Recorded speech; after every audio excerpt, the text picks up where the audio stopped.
Olá, seres humanos! Que bom tê-los por aqui! Eu sou a professora Tatiane Cardoso e você está no canal G de Gestão.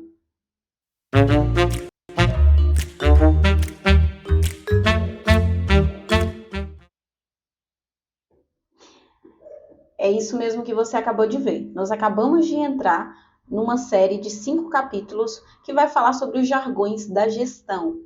Nesses jargões, você vai ouvir falar sobre logística, comercial, marketing, RH, financeiro. São 5 áreas que serão abordadas e os jargões mais falados de cada área.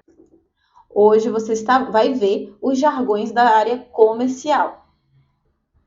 Para começar, eu tenho que esclarecer para vocês que os jargões que eu vou trazer, falando que é o de uma área, não necessariamente só aquela área usa. São jargões que são mais falados em uma determinada área do que em outras. Por exemplo, essa primeira frase que nós vamos falar agora, que é o benchmarking, ela é usada em todas as áreas, e tem um único contexto, tá? Mas ela é usada em várias áreas, no marketing, no comercial, então várias áreas vão utilizá-la, mas ela é mais utilizada na área comercial. O que é benchmark? É uma estratégia que busca otimizar o desempenho de uma empresa a partir da análise das melhores práticas do mercado em que ela está inserida. Então, benchmarking, eu vou trazer um exemplo para esclarecer para vocês, é quando nós, empresa, buscamos lá fora melhores práticas para aplicar dentro da nossa empresa, de todas as questões, seja ela uma área operacional, de atendimento, de processo, e o benchmark não necessariamente está ligado ao nosso concorrente, você vai no mercado mesmo. Um exemplo bem legal de se fazer é o exemplo das Zappos. A Zappos é uma empresa que é considerada até hoje uma das empresas mais felizes do mundo, né? Ela adotou aí uma boa prática de atendimento, onde ela faz coisas incríveis no atendimento e ela tem como um dos valores principais o uau, fazer um uau, ou seja, o que significa fazer esse uau para o cliente? Significa que você sempre surpreenda, e não só o cliente, isso qualquer pessoa. Então, as pessoas que trabalham nas Zappos têm o hábito de fazer coisas surpreendentes até mesmo quando elas estão fora do trabalho. E pelas Apos ter conseguido essa fama toda e ter conseguido realmente criar uma cultura de atendimento em toda a empresa, ela recebe diariamente visitas de todo mundo, de empresários de todo o mundo, de todos os segmentos, querendo entender o que ela fez de diferencial, o que ela faz no atendimento dela, para que a pessoa consiga aplicar no negócio. Outro exemplo, um exemplo também muito bom e importante, é o exemplo da Disney, que atrai empresários de todo o mundo que vão lá para entender o que é o encantamento da Disney, qual que é a técnica que eles usam, o que eles utilizam, e aí aplicam nas suas empresas. Então, o benchmark é a ida, né, do empresário, a ida da empresa, a busca da empresa por melhores práticas para que seja aplicada dentro do seu negócio, seja do seu concorrente ou seja mesmo do mercado total, alguma coisa que ela veja como um diferencial, como algo positivo e que ela consiga implementar dentro da sua empresa. Isso é benchmark. B2B e B2C. Muito provavelmente você já ouviu alguém, ou em alguma conversa, ou em algum vídeo, as pessoas falarem, meu negócio, eu faço um negócio B2B. Eu faço negócio B2C. O que significa isso? O B2B é business to business, ou seja, empresa para empresa, e B2C é business to consumer, ou seja, de empresa para o consumidor. Um exemplo de B2B poderia ser dito de um produtor ou um fabricante que fabrica roupa, ele é um CNPJ, um fabricante de roupa, e vende para uma loja, e vende para um atacadista, para um varejista. Esse fabricante de roupa, ele tem um CNPJ e ele vende para outro CNPJ. Então, a gente pode definir isso. B2B, CNPJ para CNPJ, e B2C é CNPJ para CPF, para pessoa física. Então, bem simples, bem tranquilo, né? O que é um cross-selling? O cross-selling, ele traduzido do inglês para o português, significa venda cruzada, que tem o objetivo de aumentar o ticket médio de um negócio. Nela se oferece ao cliente um produto que complementa o que ele vai comprar. Vou dar um exemplo aqui de um restaurante italiano. E nesse restaurante italiano, o cliente olhou o cardápio e selecionou ali uma massa, um nhoque. E no momento que ele selecionou esse nhoque, o garçom que estava ao atender falou: olha, esse nhoque vai combinar super bem com um vinho italiano da região de Puglia, é um vinho maravilhoso e super vai harmonizar com o seu nhoque.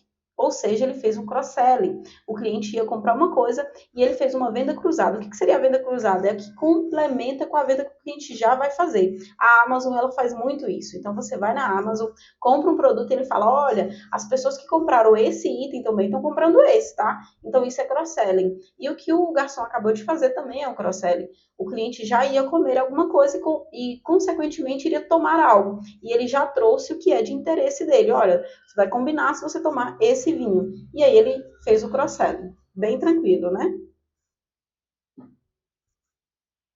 Seguindo a mesma linha, o upselling é quando é uma técnica de venda em que um vendedor convida o cliente a comprar itens mais caros, atualizações ou outros complementos para gerar mais receita. Então a gente acabou de descobrir o que é o cross-selling e agora nós vamos descobrir o que é o upselling.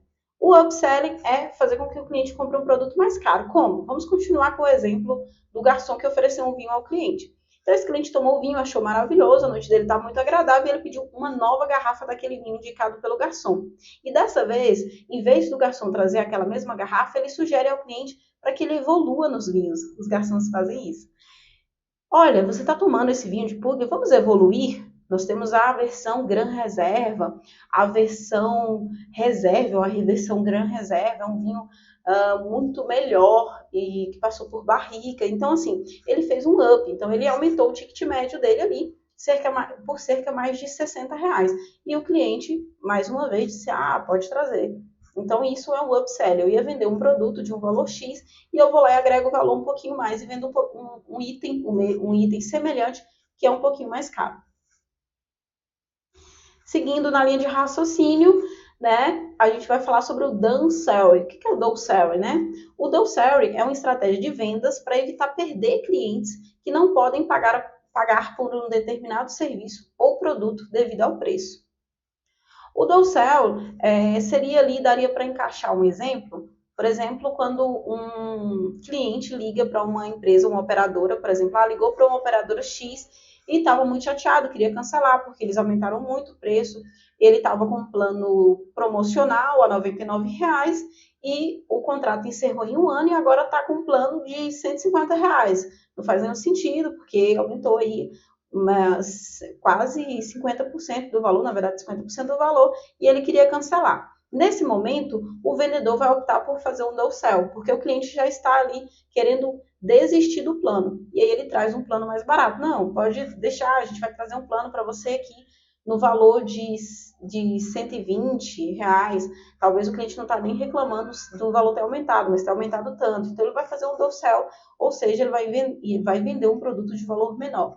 Agora nós vamos para a parte de pitch de vendas. O que é o pitch de vendas?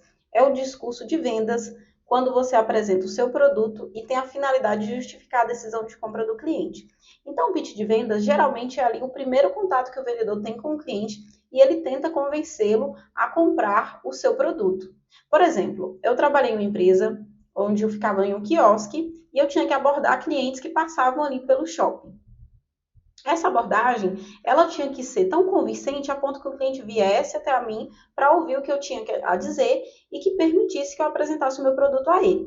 Então, uma das estratégias usadas, um dos pitch de vendas nossos, era perguntar para o cliente se ele gostava de mágica. Oi, tudo bem? E aí, você gosta de mágica?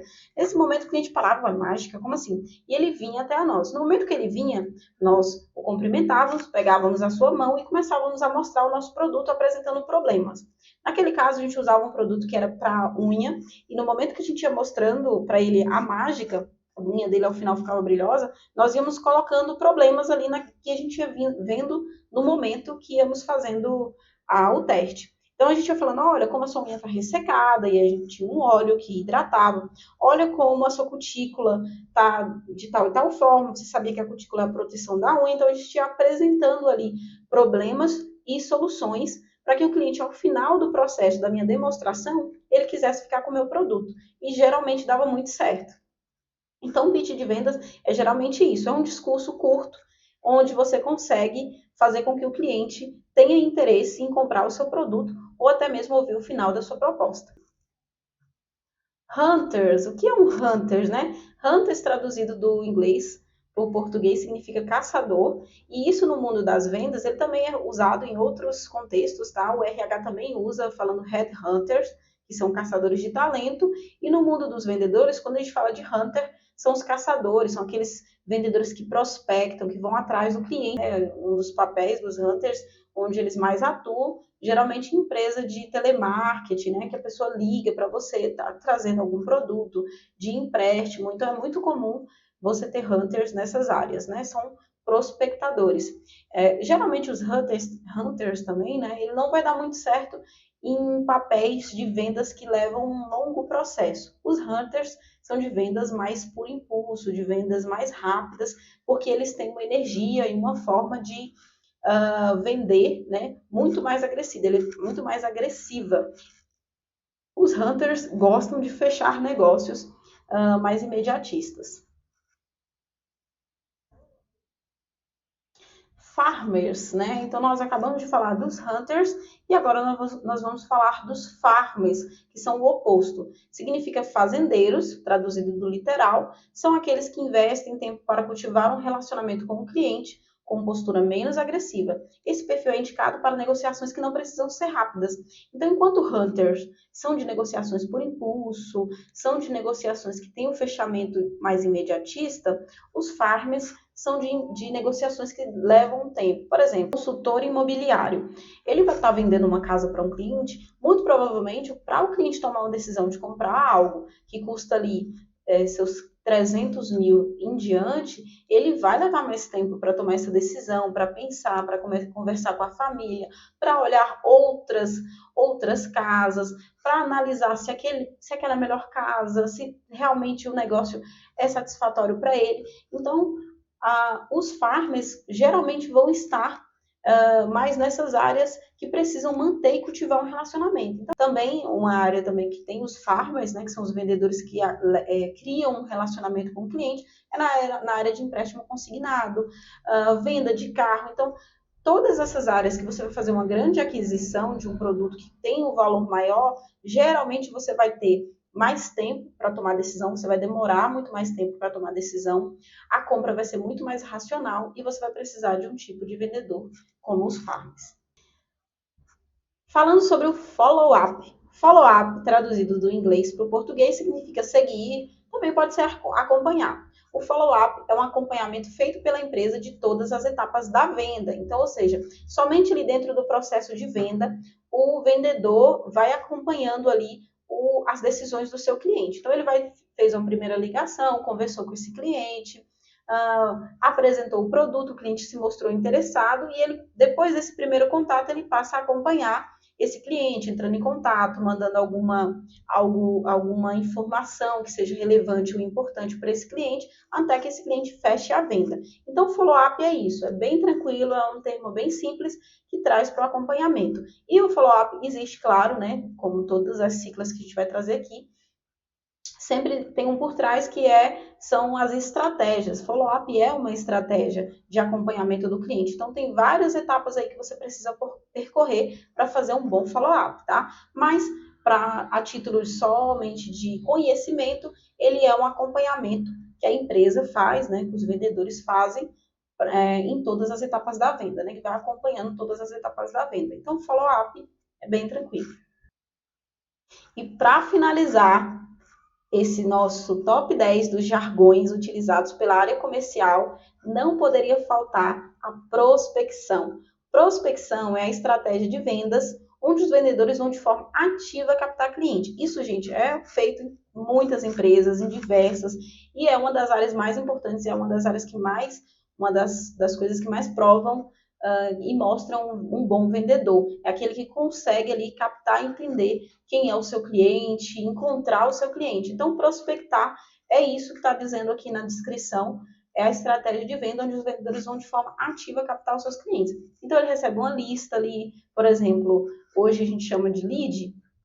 O lead é quando o cliente se interessa por alguma coisa, algum produto que você oferece, alguma informação que você oferece e ele disponibiliza os dados dele, né? E-mail, telefone.